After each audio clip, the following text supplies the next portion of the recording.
Hello everyone, நான் உங்கள் பாலா பேசுகிறேன். இந்த வீடியோவில் நாம் என்ன பார்க்க போகிறோன்னா, பல பெண்களுக்கு ஹார்மோன் ப்ராப்ளத்தினால மாதம் மாதம் பீரியட்ஸ் தள்ளி போகுது. இர்ரெகுலர் பீரியட்ஸ்னால அவங்க அவதிக்குள்ளாகிறாங்க. மன உளைச்சல், நிம்மதியின்றி அவங்க இருக்கிறாங்க. டாக்டர் கிட்ட கன்சல்ட் பண்ணாங்கன்னா டாக்டர் 10 நாள் இல்லை ஒரு வாரத்துக்கு டேப்லெட் எழுதி கொடுக்குறாங்க. அந்த டேப்லெட் எடுத்ததுக்கப்புறமும் சில பெண்களுக்கு பீரியட்ஸ் ஆகிறதில்ல. ஸோ இதனால் அவங்களுக்கு இன்னும் மன உளைச்சல் அதிகமாகுது. இந்த இர்ரெகுலர் பீரியட்ஸை சரி செய்ய நம்ம வீட்டில் இருக்கிற பொருட்களை பயன்படுத்தியே இயற்கை முறையில் எப்படி பீரியட்ஸை வரவழைக்கிறது என்பதை பற்றி தான் இந்த வீடியோவில் நம்ம பார்க்க போகிறோம். இர்ரெகுலர் பீரியட்ஸாக இருக்கிறவங்க இதை ட்ரை பண்ணியிருக்காங்க. இந்த முறையை ட்ரை பண்ணதுனால அவங்களுக்கு பீரியட்ஸ் கரெக்டாக ஆகியிருக்கு. அதனால தான் இப்போ இந்த வீடியோவை இந்த மாதிரி ஸ்டெப்பில் உங்களை ஃபாலோ பண்ணி சொல்லி போகிறோம். நீங்களும் இதை ட்ரை பண்ணுங்கள். இர்ரெகுலர் பீரியட்ஸ்க்காக டேப்லெட் சாப்பிட்றவங்களுக்கும் 1 or 2 மந்த்துக்கு அப்புறம் சேம் ப்ராப்ளம் திருப்பியும் அவங்களுக்கு ஸ்டார்ட் ஆகிறதுக்கான வாய்ப்புகள் இருக்குது. ஸோ இதையெல்லாம் போக்க இயற்கையான முறையில் நம்ம வீட்டில் இருக்கிற பொருட்களை பயன்படுத்தி பீரியட்ஸை வரவழைக்கலாம். டேப்லெட் சாப்பிட்றதுனால உங்களுக்கு ஃப்யூச்சரில் பக்க விளைவுகள் ஏற்பட வாய்ப்பு நிறையா இருக்குது. ஆனால் இயற்கை முறையில் நீங்கள் இதை பயன்படுத்தினால உங்களுக்கு எந்த விதமான ப்ராப்ளமும் இல்லை. நீங்கள் குறைஞ்சது 2 நாட்கள் இல்லை 3 நாட்கள் இதை பயன்படுத்தினாவே போதும், உங்களுக்கு பீரியட்ஸ் ஆகிடும். சில பேர் வீக்காக இருக்கிறதுனால அவங்களுக்கு 4லேருந்து 5 நாள் டைம் எடுக்கும் பீரியட்ஸ் ஆகுது. வாங்க வீடியோக்குள்ளே போகலாம். அதுக்கு முன்னாடி இது வரைக்கும் நம்ம சேனலை நீங்கள் சப்ஸ்கிரைப் பண்ணலன்னா இப்போ சப்ஸ்கிரைப் பண்ணிவிடுங்க. பக்கத்தில் இருக்க பெல் ஐக்கானையும் கிளிக் பண்ணிவிடுங்க. அப்போ தான் என்னுடைய அடுத்தடுத்த வீடியோக்கள் உங்களுக்கு நோட்டிஃபிகேஷனாக வந்து சேரும். ஃபஸ்ட்டு நல்ல கருப்பு எல்லை எடுத்துக்கோங்க. இந்த கருப்பு எல்லை எப்படி சாப்பிட்டா பீரியட் ஆகும்னு பார்க்கலாம். ஒரு டம்ளர் கருப்பு எல்லை எடுத்துக்கிட்டு அது ஒரு பேனில் போட்டு லைட்டாக ஃப்ரை பண்ணுங்கள். லைட் ஹீட்டில் அதை அப்படியே ஃப்ரை பண்ணிட்டே இருங்க, வறுத்துக்கிட்டே இருங்க. கொஞ்ச நேரம்க்கு அப்புறம் பட்டுன்னு அது பொரிக்க ஆரம்பிக்கும். அப்போது ஸ்டவ் ஆஃப் பண்ணிவிட்டு அந்த எள்ளை ஆற வைங்க. அதுக்கப்புறம் ஒரு மிக்ஸி ஜாரில் அந்த எள்ளை போட்டுட்டு அதிகமாக சர்க்கரை, அந்த எள்ளு எவ்வளோ சேர்த்திங்களோ அதை விட அதிகமாக சர்க்கரை சேர்த்து அந்த எள்ளை அரைங்க. ரொம்ப நைஸாக அரைச்சிடக்கூடாது. ஓரளவுக்கு திரியாக இருக்கிற அளவுக்கு அதை அரைச்சி எடுத்துக்குங்க. அதில் சர்க்கரை அதிகமாக இருக்கிற மாதிரி பார்த்துக்குங்க. சர்க்கரையும் எள்ளு போட்டு அரைச்சிட்டிங்கன்னா நல்லாயிருக்கும் சாப்பிட்றதுக்கு. இதை வெறும் வயிற்றுல காலையிலையும் நைட்டும் சாப்பிடணும். ஒரு சின்ன மிக்ஸி ஜாரில் காலையில் ஒன்றும் நைட்டு ஒன்றும் சாப்பிடணும். 2வது ஸ்டெப்பு என்னென்னா, பப்பாளி பழம் நீங்கள் சாப்பிட்றத விட அதை செங்காய் அப்படின்னு சொல்லுவாங்க, பாதி காயும் பாதி பழமாக இருக்கிற பப்பாளியை தோல் சீவிட்டு சாப்பிட்டிங்கன்னா உங்களுக்கு பீரியட் சீக்கிரமாக வரதுக்கான வாய்ப்புகள் அதிகம். அதையும் காலையிலையும் நைட்டும் சாப்பிடணும்.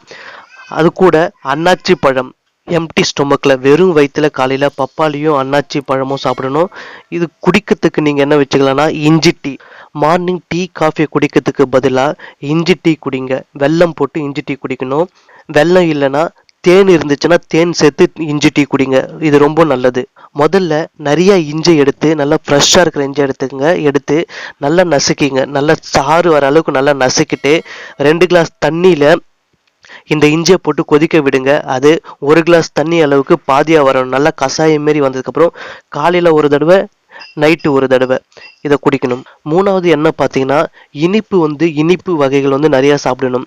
சில பேர் இனிப்பு சாப்பிடணும், ஸ்வீட் சாப்பிடணும் அப்படின்னு சொன்னோடனே கடைக்கு போய் அவங்களுக்கு பிடிச்சது ஐட்டம்லாம் வாங்கி சாப்பிடுவாங்க. ஸோ அதெல்லாம் சாப்பிட்டிங்கன்னா சில டைமில் பீரியட்ஸ் ஆகிறதுக்கான வாய்ப்பு இல்லாமல் போயிடும். இனிப்புனா ஸ்வீட்னா வெல்லம் சாப்பிடணும்.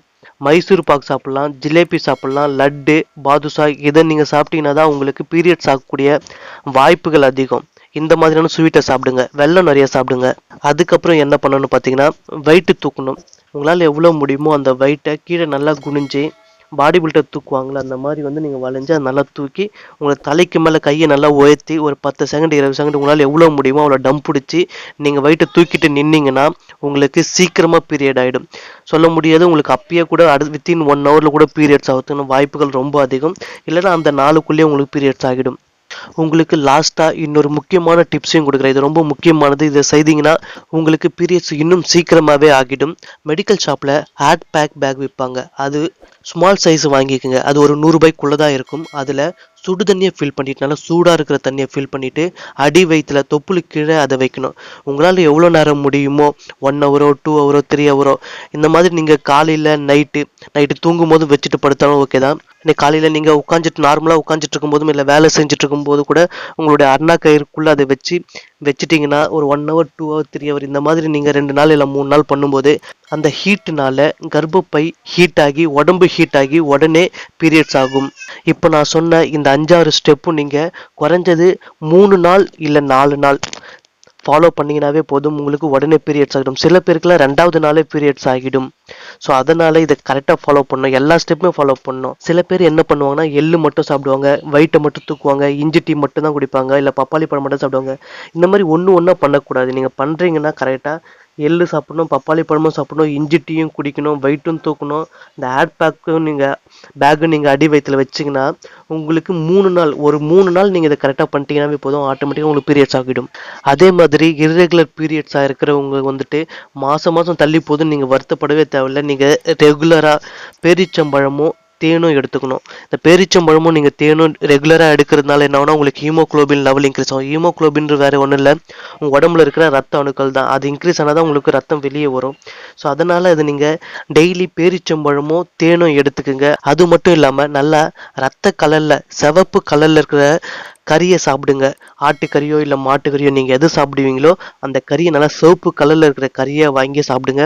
அதில் இன்னும் அதிகமான ரத்த அணுக்கள் இருக்குது. நீங்கள் அதை சாப்பிட்டீங்கன்னா உங்கள் உடம்புல இன்னும் ரத்தம் அதிகமாக ஊறும். உங்களுக்கு இந்த இரெகுலர் பீரியட்ஸுக்கான வாய்ப்புகள் குறையும். ஸோ உங்களுக்கு மாதம் தள்ளி போகக்கூடிய வாய்ப்புகள் இருக்காது. அதுக்கப்புறம் எவ்ரி மந்த் கரெக்டான டேட்டில் பீரியட்ஸ் ஆக ஸ்டார்ட் ஆகும். ஸோ அதனால் பேரிச்சம்பழம், தேன், சிவப்பு கலரில் இருக்கிற இறைச்சி, கறியை ரெகுலராக சாப்பிட பழகுங்க. கறியே அட்லீஸ்ட் நீங்கள் வாரத்துக்கு 2 நாள் எடுத்துக்குங்க. பேரிச்சம்பழமும் தேனும் காலையிலையும் நைட்டும் ரெகுலராக எடுங்க. ஸோ அப்போ தான் இந்த ப்ராப்ளம்லாம் இல்லாமல் உங்களுக்கு எவ்ரி மந்த் கரெக்டாக பீரியட்ஸ் ஆகும். ஸோ இப்போ நான் சொன்ன இந்த 5 ஸ்டெப்பையும் ஃபாலோ பண்ணிவிட்டு உங்களுக்கு பீரியட்ஸ் ஆகுதா, இல்லை வேறு ஏதாவது ப்ராப்ளமாக இருக்கா, இல்லை இன்னும் டேட் தள்ளி போதா என்பதை எனக்கு கீழே கமெண்டில் டைப் பண்ணுங்கள். இர்ரெகுலர் பீரியட்ஸாக இருக்கிறவங்க இதை ட்ரை பண்ணியிருக்காங்க. இந்த முறையை ட்ரை பண்ணதுனால அவங்களுக்கு பீரியட்ஸ் கரெக்டாக ஆகியிருக்கு. அதனால தான் இப்போ இந்த வீடியோவை இந்த மாதிரி ஸ்டெப்பில் உங்களை ஃபாலோ பண்ணி சொல்லி போகிறோம். நீங்களும் இதை ட்ரை பண்ணுங்கள். உங்களுக்கு வேறு ஏதாவது டவுட்டு, கொஷின் இருந்தால் கீழே கமெண்டில் டைப் பண்ணுங்க. இந்த வீடியோவை லைக் பண்ணுங்க. உங்க ஃப்ரெண்ட்ஸுகளுக்கும் இந்த மாதிரி ப்ராப்ளத்தால அவதிப்படுறவங்களுக்கு இந்த வீடியோவை ஷேர் பண்ணுங்க. முக்கியமாக நம்ம சேனலை சப்ஸ்கிரைப் பண்ணுங்க. வேற ஒரு வீடியோவில் சந்திப்போம். நன்றி, வணக்கம்.